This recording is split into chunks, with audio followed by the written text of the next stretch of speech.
Welcome dear students. The last few classes we are discussing about the basic documents and features about the Constitution of India. And today we are going to discuss about the topic fundamental duties. So it's coming under the unit 1 and as a basic introduction about the fundamental duties. So already you are well known about the various fundamental rights the Constitution of India given to the Indian citizens. In addition, it is very essential to impose some fundamental duties to the Indian citizens in order to enjoy them with fundamental rights. So the original constitution document is having only the fundamental rights, and later during the emergency period only the people recognized that in the need of setting some fundamental duties to the citizens. So in the year 1976, 10 fundamental duties are prepared and added with the Indian Constitution document. And further, in the year 2002, one more fundamental duty is also added. Actually, the fundamental duties of India are derived by referring the fundamental duties prepared by USSR. Formerly it's USSR, now Russia.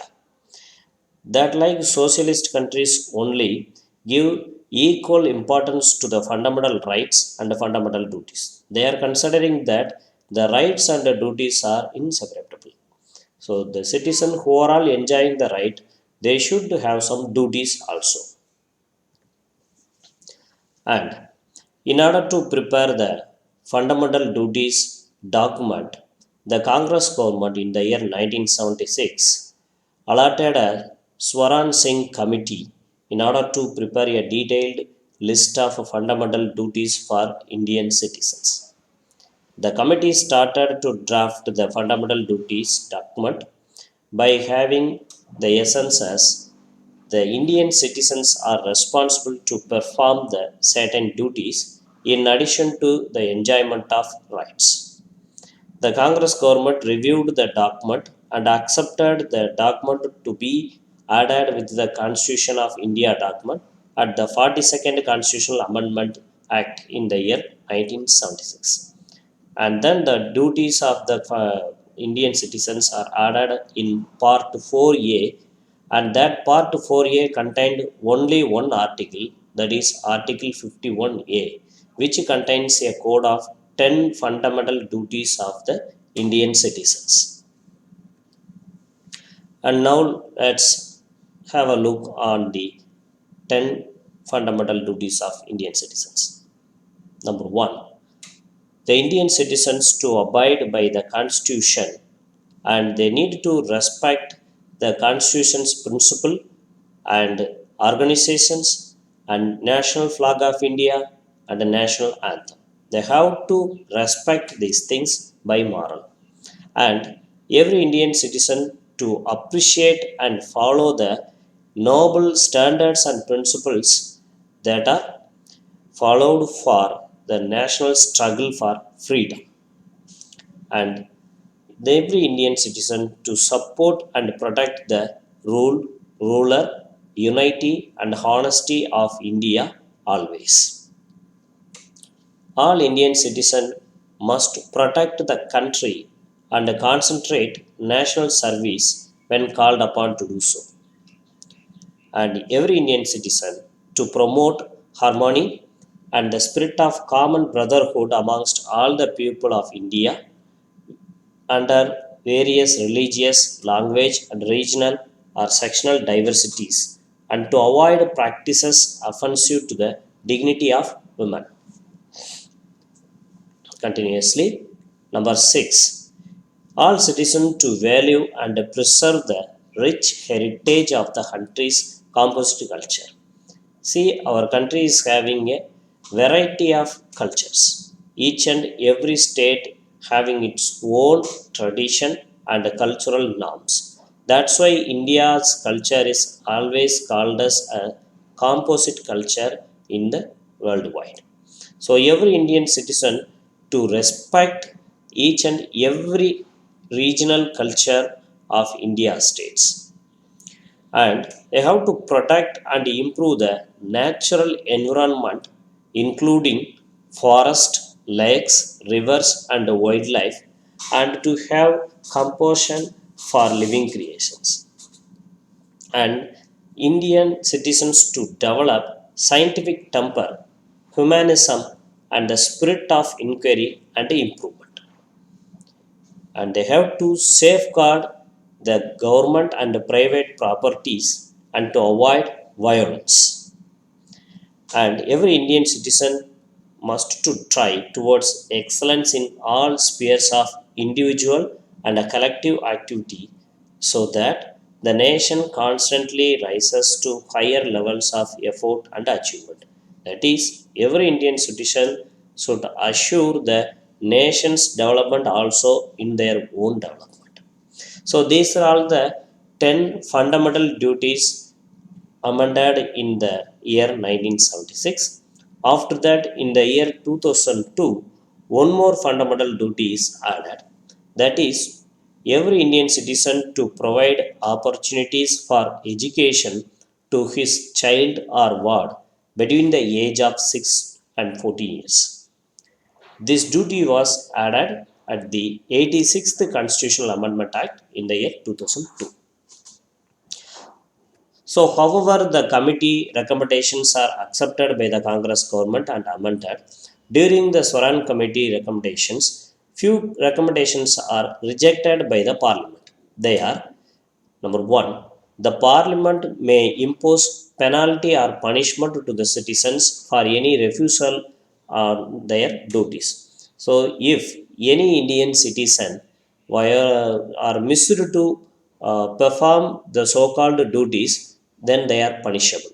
So, this recommendation from the Swaran committee is rejected by the Congress party, and the duty to pay taxes should also be the fundamental duty of the citizen. This duty recommendation is also rejected by the Congress party. And beyond all, as an overview, these are all the notable features of the fundamental duties document.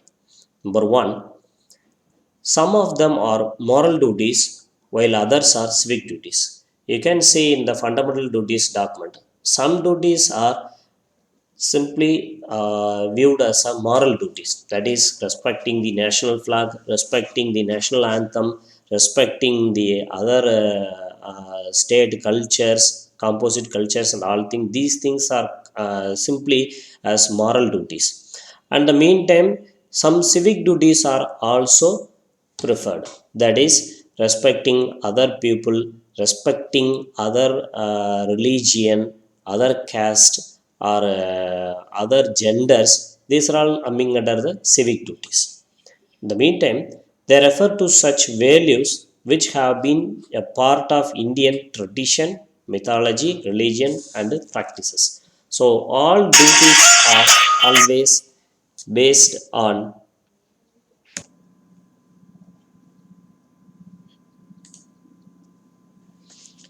and the fundamental duties are confined only to the Indian citizen, and this is not extended to the foreigners. The fundamental duties are also non-justiciable, that is, no law enforcement is there to control the citizens to perform the so-called rights. But the parliament is having the power to enforce them by suitable legislation region-wise. And whatever the committee recommendations and amendments happen, always there is some criticisms of the documents related to Constitution of India. The same way, these are all the criticisms found for the fundamental duties document. The first one is the list of duties is incomplete. The critics says that this set of duties does not cover other important duties like casting vote, paying taxes, family planning, and so on. They thought that these are all the very important duties which to be added with the as fundamental duties. But by avoiding these things, the complete document is not a perfect document. In this way, the critics commented on that. But however, you can say the point paying taxes is also recommended by the Soran committee, but it is rejected by the parliament. And some of the duties are very tough to understand by the common man. That is, the noble idols, composite culture, scientific temper. These complex words are not at all understood by the common people. So the critics considered that the fundamental duties document is so complex and it's not understandable for all set of people. And they have been described by the critics as a code of moral principles due to their non justiciable character. Because, as in the previous slide, I told you that the fundamental duties are non justiciable. That is, no court is enforcing the Indian citizen to perform the duties. If any Indian citizen not able to perform any such duties, then there is no enforcement from the court or law. There is no punishment or penalty imposed on them. Because of this relaxation, the critics described that the entire fundamental duties document is just a principle document. This is not a materialized matter. And finally, their inclusion in the constitution was described by the critics as purposeless and unnecessary, because already some of the fundamental rights document things are reflecting the futures of the fundamental duties document. So the critics termed that why there is a need of a separate fundamental duties document, because all these things are coming under the fundamental rights document itself. So, after these criticisms, these are all some significant points denoted by the preparation committee for the fundamental duties document. That is, the fundamental duties documents are a perfect reminder to the citizen about their roles and responsibilities in the country, and they are also serve as a warning against the anti-national and anti-social activities of the citizen. And again, the fundamental duties documents may create a feeling that the citizens are not just a viewers, but they have to play and participate in the realization of national goals. And finally, the Verma committee observed some of the points in the fundamental duties which are all resembling the some other acts and principles of Constitution of India. They are the Prevention of Insults to National Honor Act, released in the year 1971, is just an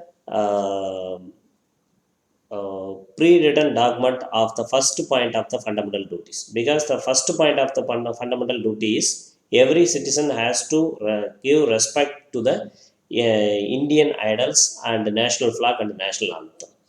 However, it is mentioned in the fundamental duties document in the year 1976. It's already mentioned in the Prevention of Insults to National Honor Act 1971. In the same way, the Protection of Civil Rights Act 1955 is nothing but the point mentioned in the fundamental duties as the civic duties, such as respecting the other religion, respecting the other gender, respecting other caste. These things are already mentioned in the Protection of Civil Rights Act 1955.